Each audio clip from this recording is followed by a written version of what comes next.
আমার এমব্রয়ডারি ওয়ার্কের ইয়াররিংসগুলো দেখে তোমরা অনেকেই বলেছিলে দিদি ইজি কিছু ফ্লাওয়ার এমব্রয়ডারি টিউটোরিয়াল দাও, যেগুলো দিয়ে কানের দুল বানালে ভালো লাগবে দেখতে। তো চলো আজকে সেরকমই একটা ফ্লাওয়ারের ডিজাইন তোমাদের সাথে শেয়ার করছি। আচ্ছা, অনেকে জানতে চাইছিলে কাপড়ের মধ্যে এটা কি আটকে নিলাম। এটাকে সেলাই করার ফ্রেম বলে।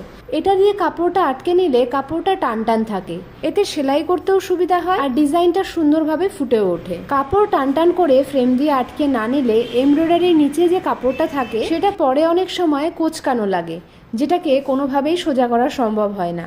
আর এতে ফিনিশিংটাও খারাপ হয়, দেখতেও বাজে লাগে। তাই জন্য সেলাই করার সময় এইভাবে ফ্রেমে আটকে নিতে হয়। ফ্লাওয়ারটার পেটালগুলো লম্বা লম্বা স্টিচ দিয়ে খানিকটা ভরে দিয়েছি। ইয়েলো দিয়ে পেটালটা করার পর অরেঞ্জ দিয়ে একটু শেড করে নিয়েছিলাম, আর মাঝখানটা ভরে দিয়েছি ফ্রেঞ্চ নট দিয়ে। আর ফুলের সাথে কিছু পাতা রাখলে ফুলটাকে অনেকটা বেশি জীবন্ত মনে হয়। খুব শিগগিরই কাজটা শেষ করে তোমাদের সাথে ফুল লুক শেয়ার করব। ততক্ষণ সাথে থেকো আর সবাই ভালো থেকো।